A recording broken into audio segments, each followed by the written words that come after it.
We're so happy to have you. My name is Dr. Candace King. I am the manager of storytelling and content strategy here at Common Justice. And today we're going to be holding a webinar for National Victims' Rights Week. And we're sort of delving into a conversation about how to create safe spaces where survivors can feel safe to share their stories and discuss how we can all become more trauma aware and mindful in our approach. And so if you or someone you love identifies as a survivor, or if you're a service provider, this conversation is for you. And with the dynamic panelists that we have here, I'm sure that each of you are going to get something very valuable from the discussion.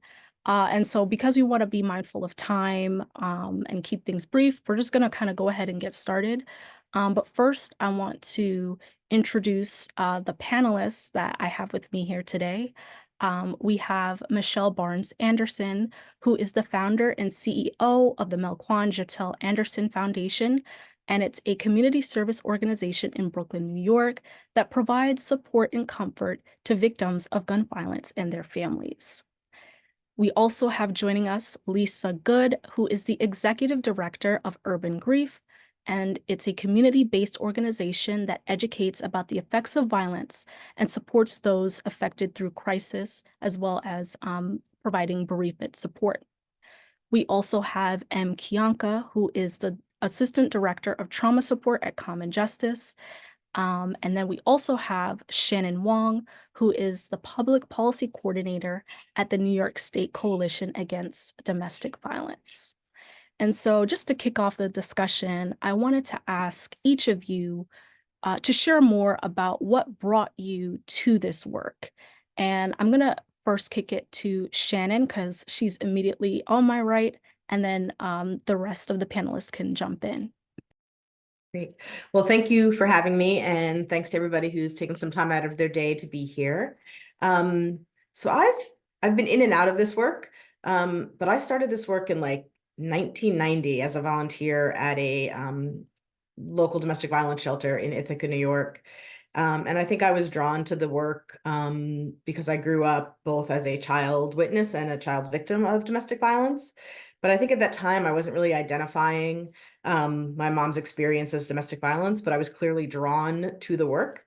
And in the course of working in like direct service with like helping people with support group and getting services and coming to shelter, I quickly realized that like a lot of people were trying to get safe, but the systems just weren't working for them. So throughout my career, I started moving toward doing more legislative change or systems change. And that's the story of how I got here and what I've done. I can toss to Michelle because she's to my left, right next to me on the screen.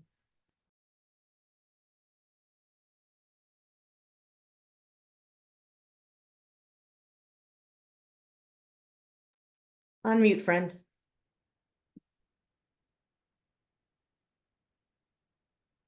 I There we go. Yes. Can you hear me? Yes. So my name is Michelle Barnes Anderson, and I'm the founder of the Melquain Anderson Foundation, which came about because I lost my only child to gun violence. All my life, I have been an advocate helping people with social welfare issues. But once I lost my son, I just was like, this cannot happen to another person, another child, or a parent going through the grief. And I started the organization to try to educate the community and find ways that we can provide grief healing sessions to them. It's like when you say healing, it's like you don't really heal when you lose someone, especially your child. You just try to get through the emotions and be able to wake up every day and continue life. So that's what I do to try to support those and bringing that to their life, is trying to get through that grief and get through the grief as a community as a whole as well, because it doesn't just affect the family, it affects both sides of the family, and it affects the community. Thank you, Michelle. And then M. Hi, everyone. Thank you for joining us today, and glad to be here.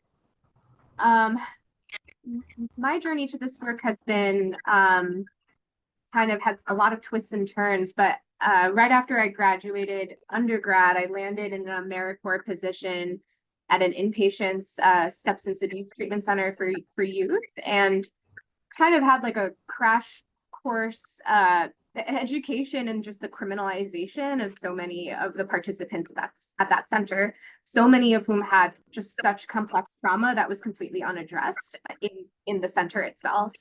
And I would say that radicalized me in many ways. And I ended up going to seminary actually to gain skills in spiritual leadership and putting my faith-based values of equity and justice and experience I had as a community organizer into practice. And so although traditional religious settings are not my calling, I put that training into practice, I think, in the nonprofit setting, working with community more broadly and repairing harm and offering services to survivors. Thanks, Em. I actually learned something new about you today, so I appreciate you sharing that. And then last but not least, Lisa. Okay, good afternoon. So I think a number of things brought me to this work. I started my real professional career in substance abuse, and back in the early 90s, when there were a lot of losses to HIV and AIDS. And so everything involving substance abuse centered around, in my opinion, centered around loss, right?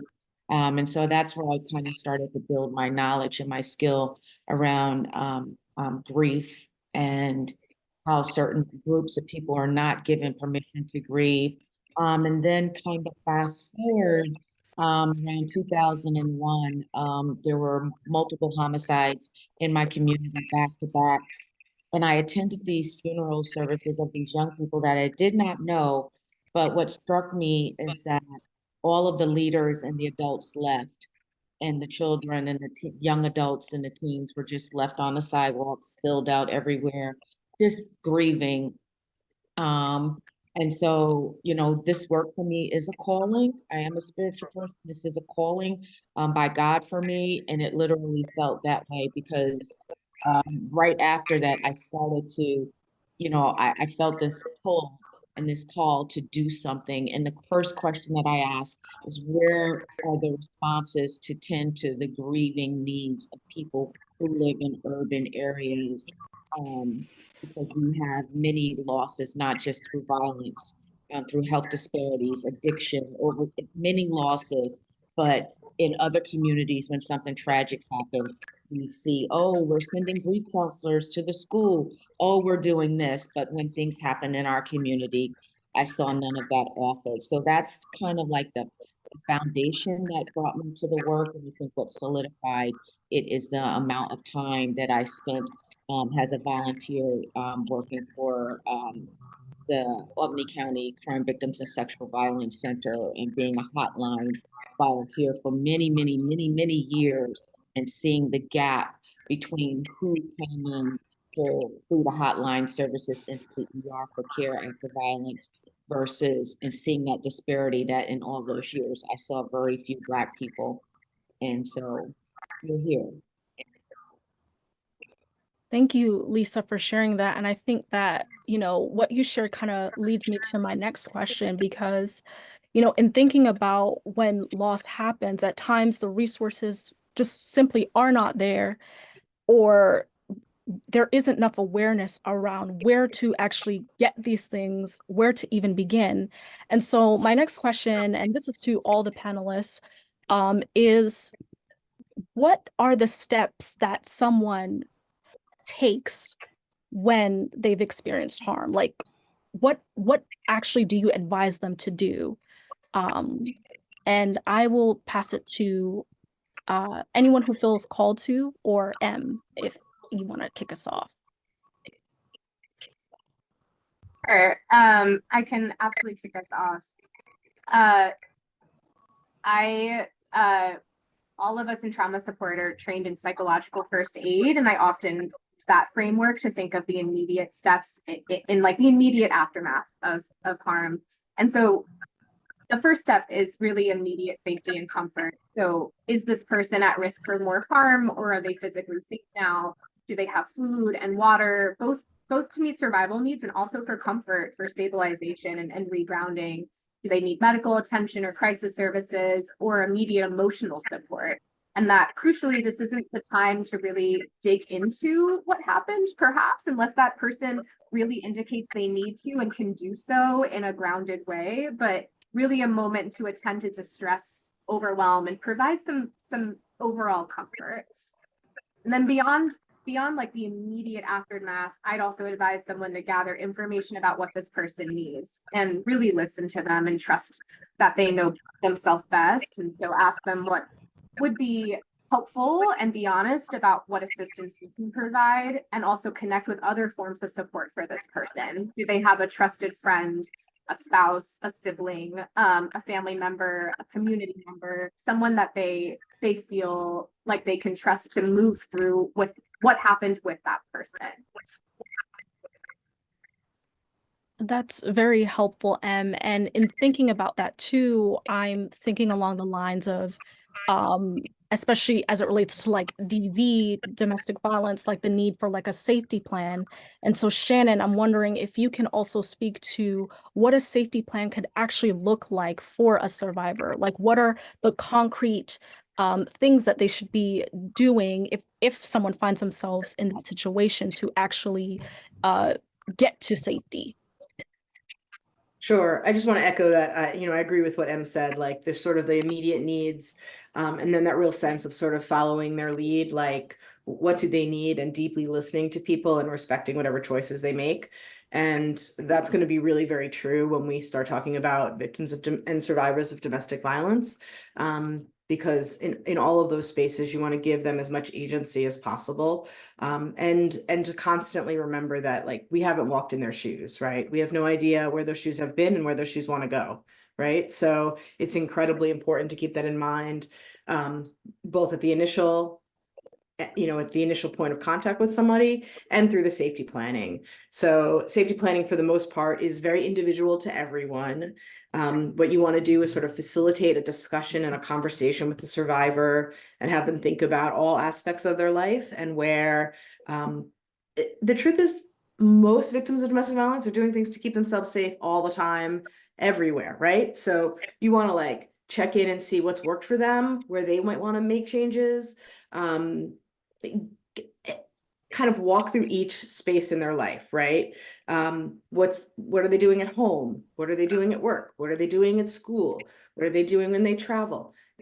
And then you might want to bring up some things that people aren't always thinking about, right? Like, what have you done about your finances to make sure your finances are safe? What do you want to do about your technology to make sure that they, can't, use technology to continue to assault, stalk, or harass you? And if you're comfortable enough with somebody, you can talk about, like, what are they doing to keep themselves sexually safe, right? What are they doing in all of those spaces? And then sort of similarly to what Em said earlier, just sort of follow their lead, right? Like, what would make sense for you? What do you want to do? And then if you have from experience of working with other people, some information, you can say, other folks I've worked with have suggested these techniques to be safe. Mostly you want to create a space for people to sort of be thinking about it, but the truth is they're thinking about it all the time, right? Because their life depends on it, right? Their safety and their life depends on it. Absolutely. Thank you for sharing about that, Shannon. And Lisa and Michelle, did you all have anything to add as far as steps that someone can take if they have encountered harm? So I think it depends on the type of harm, right? And one of the things so we serve, a lot of people who have been impacted by gun violence and homicide. And sometimes people don't think about the safety dynamics that come up when it's gun violence. They think, oh, this person over here was shot, this person over here was killed, and they don't necessarily think about or consider all of the other moving parts. And so one of the things that we try to help people think through is, what does safety look like in those different domains as they navigate the aftermath of having a loved one killed, having someone shot, or having been shot or assaulted themselves, because it may look different and similar, but it also may look different. I also piggyback with M just in terms of attending to the immediate safety and stability, and also recognizing that's going to look different. The stability part is going to look different from people depending on where they're starting from, right? So if they're starting from absolutely no basic life stability at all, and then they experience harm, you're starting from like the bottom. And so what we may typically think as a service provider as stability and safety up here may look very different for someone who is unhoused, has never been safe, doesn't know what you're talking about. They don't have a frame of reference. They don't have it's very, very different. And so I think that in terms of Shannon was talking about that listening and just being very present and providing, kind of mirroring what that emotional stability is a starting point, and then listening and building a very individualized, shared definition and plan around what safety looks like. And it involves listening, it involves enlisting the support of others, it involves permission, right? Getting permission at every step of the way for whatever you're doing with someone. Yes, I agree as well, because sometimes the domestic violence and the gun violence is in one. It can be, and then you have two families it's in the same family. Then you have families having to wondering, like, either they're choosing sides or they're actually trying to save one, and then the other family is thinking that they're turning against them. So you have a whole collective things where you're trying to work with people on both sides, and then you have with the community as well.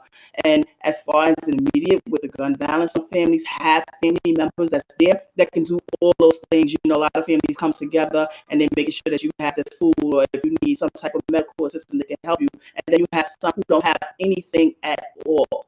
So you have to be able to, whether it's coming from an organization trying to step in and help, or if it's a family, then you have to be working with the family, or you're working with the individual.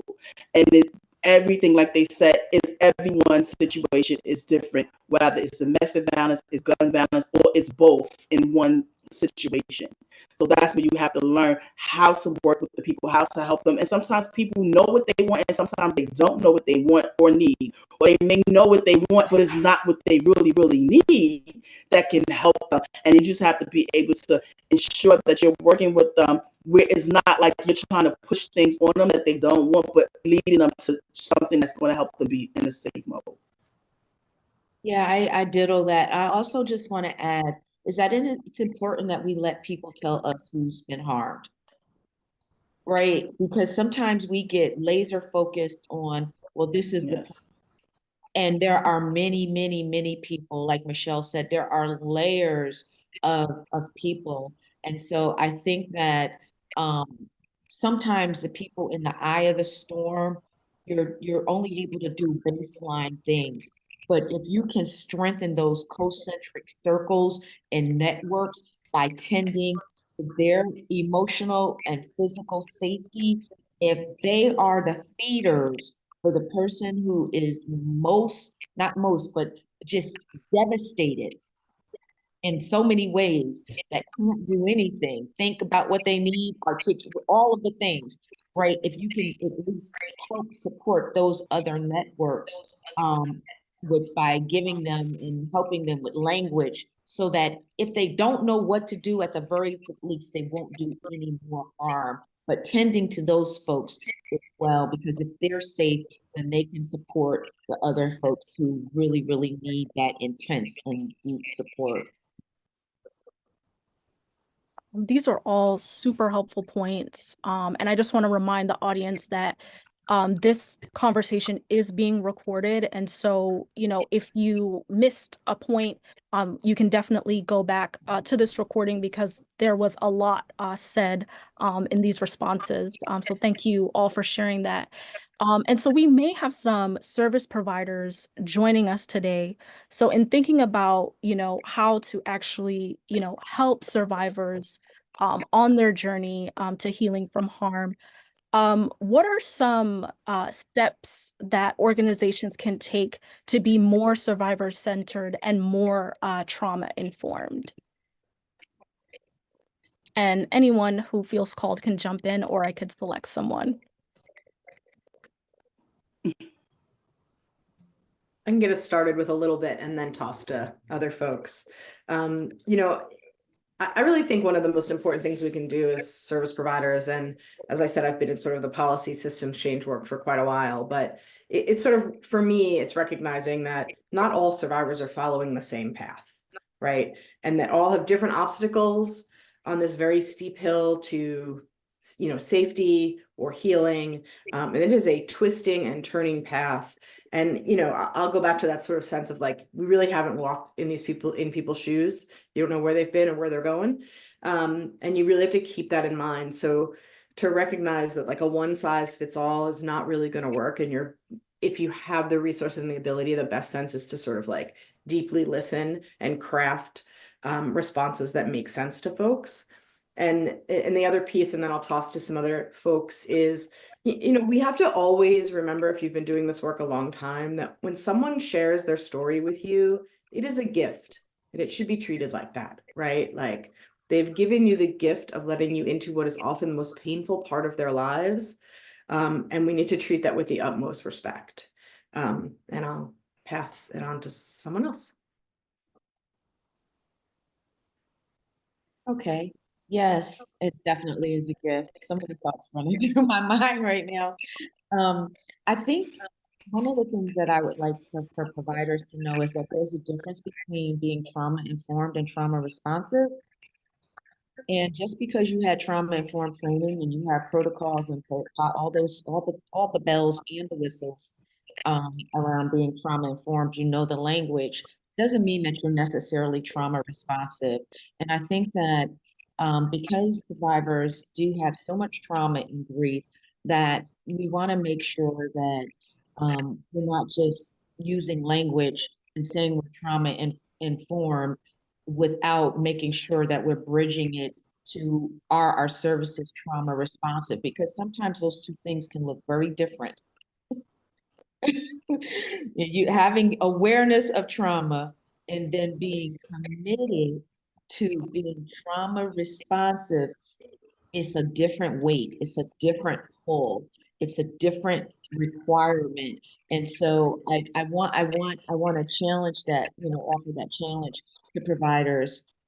The other aspect of it is that I think is really important is that, you know, to the point that people's stories are a gift, understand that their stories are a gift, and you sometimes in the course of helping, you might lose your footing about who you share those stories with. You okay. And I think that the system is set up sometimes in order for survivors to get services that they have, like they need certain information from us, but we get to choose. And we also should get permission. And I'm not talking about just a release. I'm talking about this emotional permission, this relational permission that honors the gift that we've been given by this, you know, by receiving this story. There's a responsibility to steward that in a way that doesn't bring more harm. And then the last thing I will say is that so many providers are locked into doing it only the system way. And when people come to you and they don't want to deal with the police and they don't want to deal with prosecution and they don't want all of these things, that just because you've been trained a certain way, don't treat them different. In fact, they need more. They need more because to Shannon's point about that journey that they're on is different and we're not walking in their shoes. So just being able to really honor the decisions that, you know, survivors are making, not just when you're in their face, but in the team meetings, in your supervision. Handle your business so that there is alignment internally and externally what you're presenting to the people that you serve.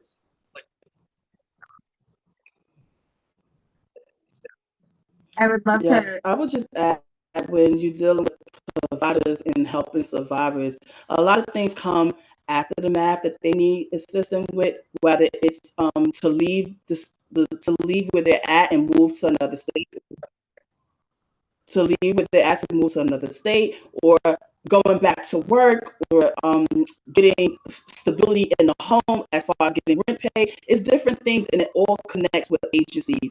And be someone that's there that can help them get through, not just provide them a number or say this is where you can go, but connecting them to someone that's actually going to be able to help them get through whatever stage it is, whether it's connecting them to this another organization that can pay for it, get them the ticket to leave if you don't have those type of funding, or connecting them to the organization and you doing the legwork, or having someone help them go through the legwork, or you connecting to the person that's going to do the legwork. Because after you lose someone, your mind is not there. I have to make this phone call again. I have to make that phone call. I have to go to this meeting.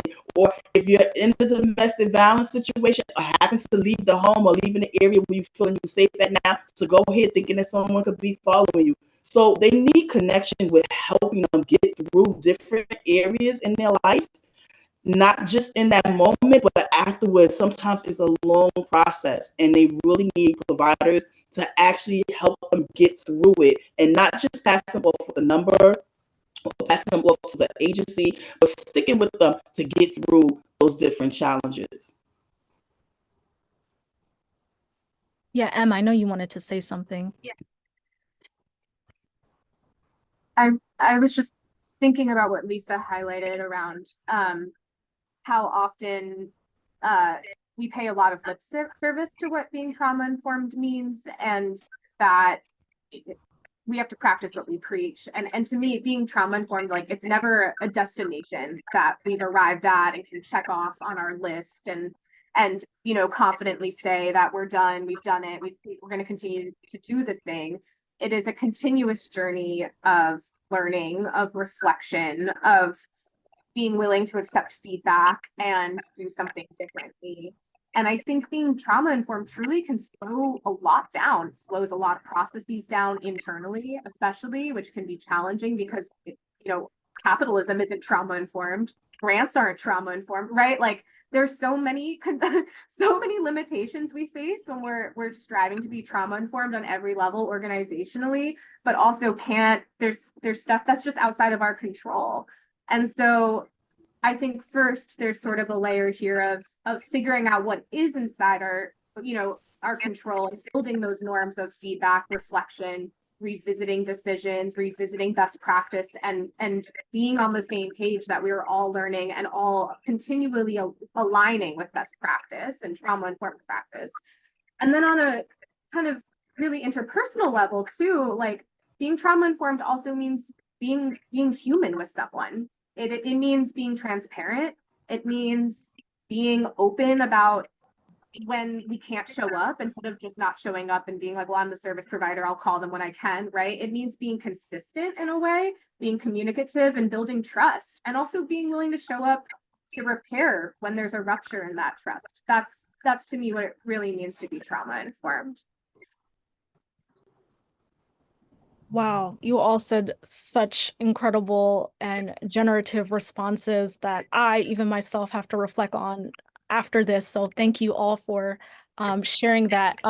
We're running up on time. So before I get to one of my last questions, I wanted to encourage the audience to utilize the Q&A function. If you have a question for all of the panelists, or you want to direct it to one particular person, please take that time now to utilize it while we still have a little bit of time left. And I know that the chat function is disabled, but you can definitely use the Q&A function.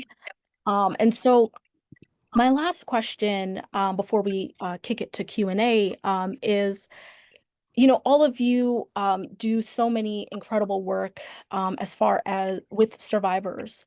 But as we know that there are times when there's like limitations to this work. And so if you could do more, what would you do and how would you do it? What is your vision as far as what creating a safe space for survivors would look like?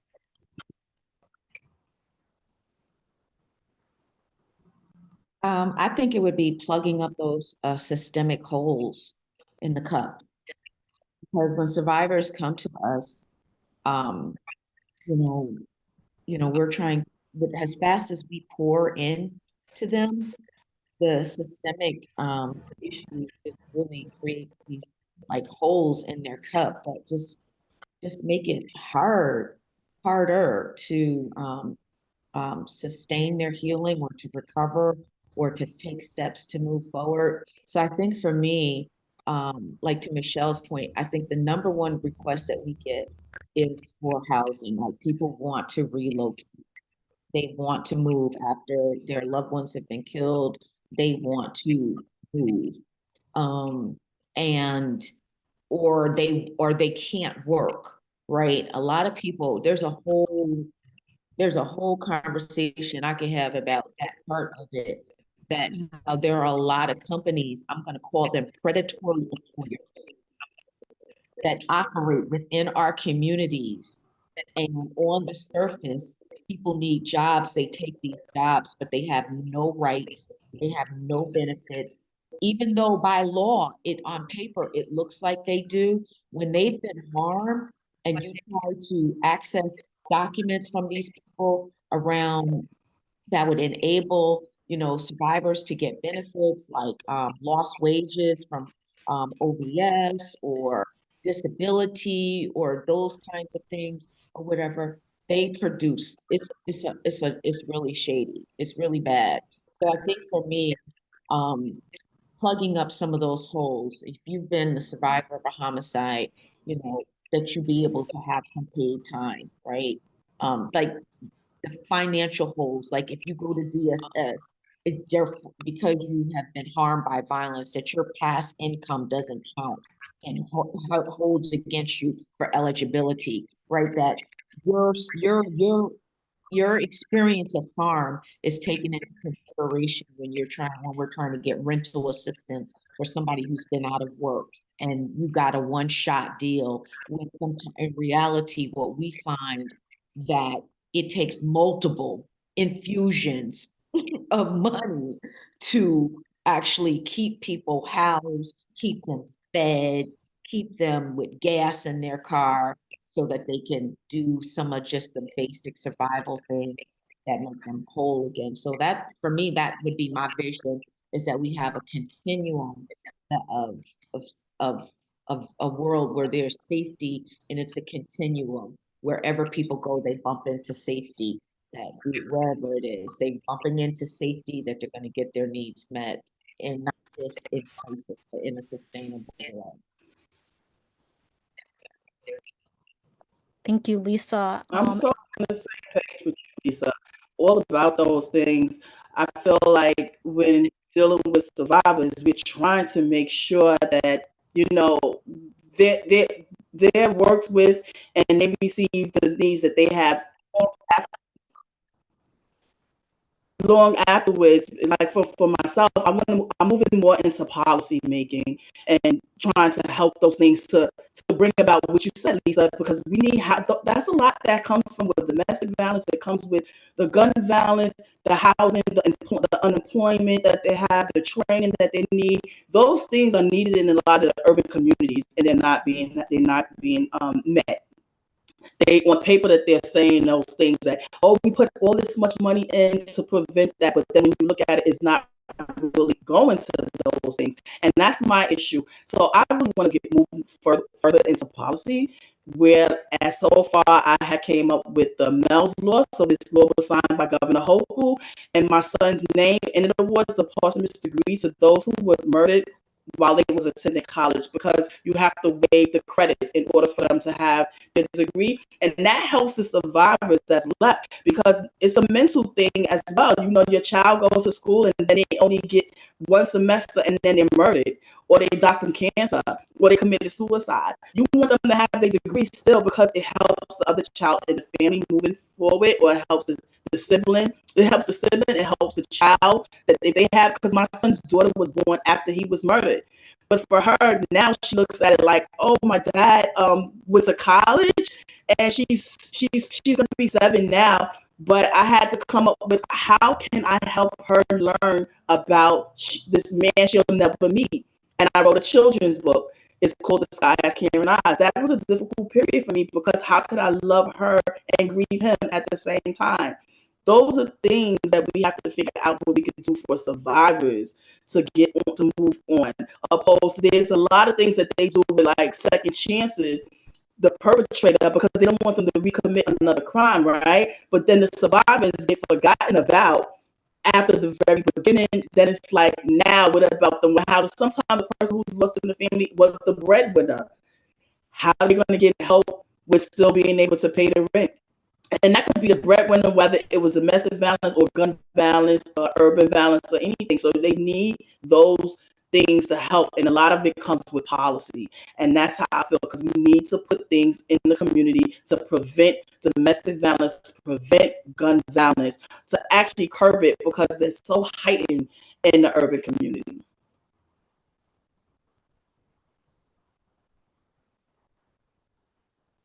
Thanks, Michelle. Shannon or M, any final thoughts to that question before we get to Q&A?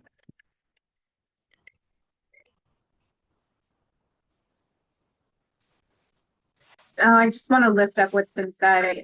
I'm in full agreement, and that was my answer as well. That I mean, if like I could do anything and do more and have unlimited power, I would ensure each and every person has access to safe and secure housing, food, transportation, and other basic needs, which is what folks have said.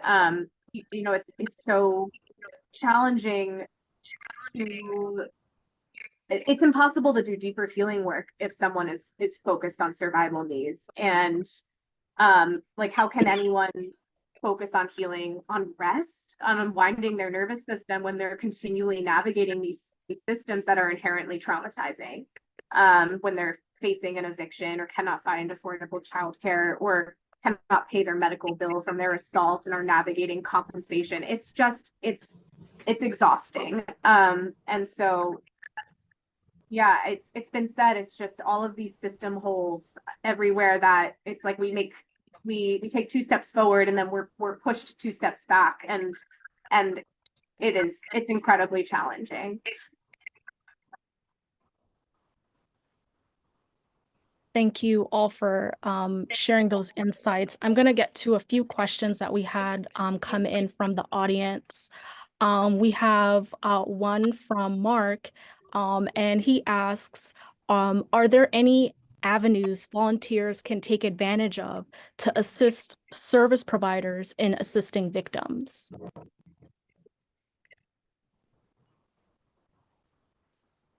I'll try get us started a little bit. I think one of the things that volunteers and interns do for an organization is, I want to say this nicely, but you can call us out in a way that some people internally can't, right? You don't have your paycheck relying on it. You come with sometimes a fresh lens. Sometimes people are coming from a different area of work, and they can bring something to the table that we don't see because we've been in sort of the nonprofit industrial complex forever.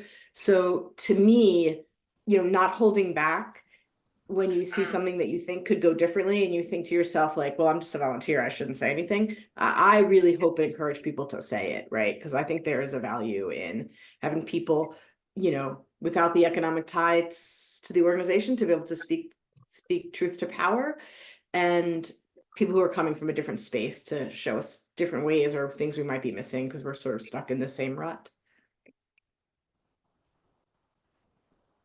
I think also an openness to learn, an openness to learn and to see themselves not as less than, that your presence and your contribution really does matter, because you're present, it's you help to lighten and share the load, and that when you have a small team, that really can go a long way, that your role is meaningful. It does have value. We don't treat the interns, we don't treat people like second-class citizens because, there's stuff, right? We don't do that. You are a peer. And so that's how we engage and treat you, and just know that you have value in that space. You really do. And you have an opportunity to bring value and learn, but you bring something. That's why you're with us. And also to use the opportunity to heal, because we try to create a parallel process for our folks. So use the opportunity to heal as well, because there's nothing like this work to bring all your stuff to the forefront. So use the resources to heal. Thank you so much, Mark, for that question and for joining us today. And hopefully you were able to get something from those responses from our panelists. We have another question from someone else joining us today, Demea. Hope I'm pronouncing that right. And they ask, where can we start with filling systemic holes and policy?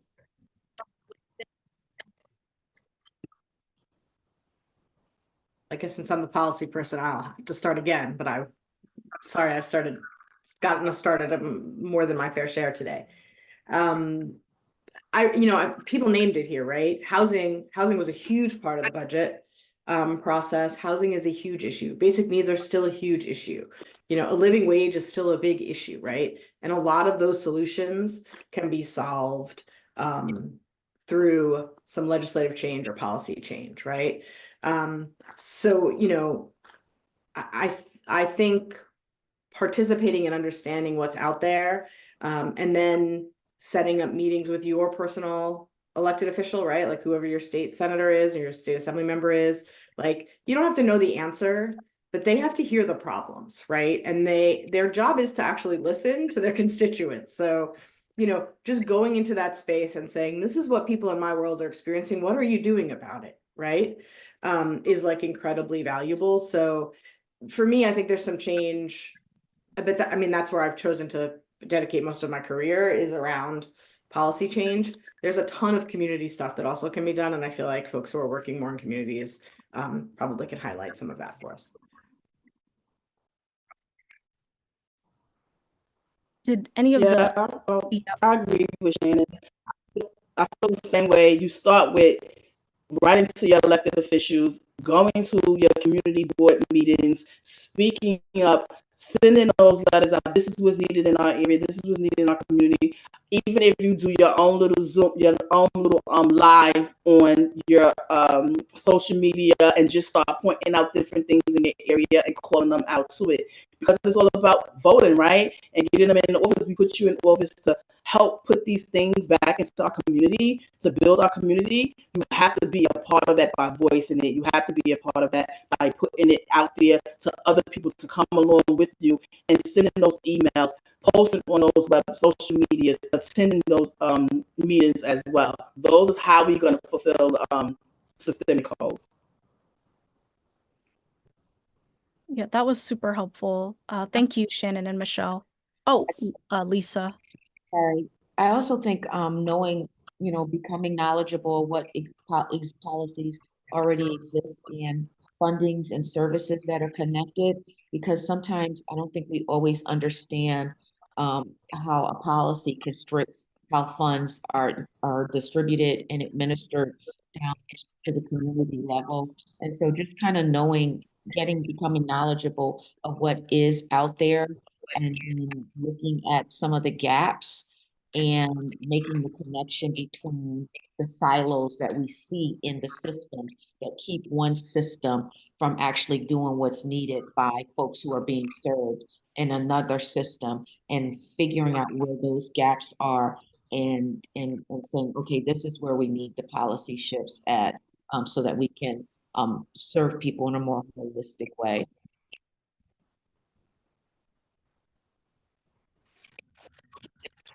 Yeah, thank you so much, Lisa, for tapping into that question. And Demea also had one more question, and they asked, what does it look like for you to be a survivor advocate? They applied for a domestic violence intake position, and they wanted some tips. So Shannon, I'm gonna ask you again to kick us off since you work in that sector. Sure.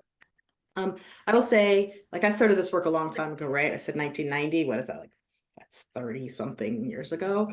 And the role of survivors has really changed over time. Like, when I first started in this field, I very rarely said that I, had both experienced and witnessed domestic violence as a child, because I felt like it wasn't professional, or it wasn't the thing I was supposed to do. In the course of my work, it has changed over time.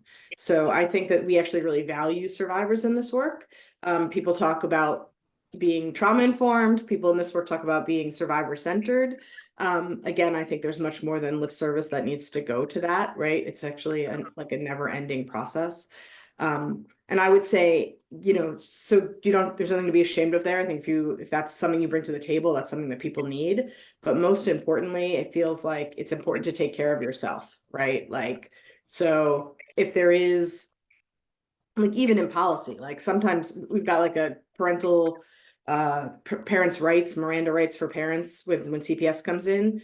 Sometimes as a kid who was like hiding in a closet, I wanted protection, right? So I have to like think about that and check that, and work with both my support system at work and externally to sort of make sure that I can come to the work and to the spaces with as much like insight as possible, like to know what's going on for me in these spaces. So to set up those kinds of systems, I think, is most important. And then just like a work tip is like, there's almost always shelter per diem work.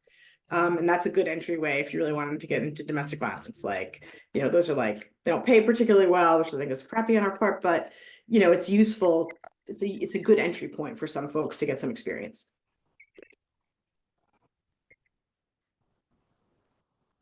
Thank you, Shannon. And I believe those were all the questions that we actually had for today. And so we're going to wrap this up. I just want to say thank you to all of the panelists for your incredible insights and joining us this afternoon, and also to all of you that joined us today. I just want to remind you all that this is recorded, and so this conversation will be uploaded on our YouTube channel, Common Justice. And also you can follow our social media as well for some of these tips and resources.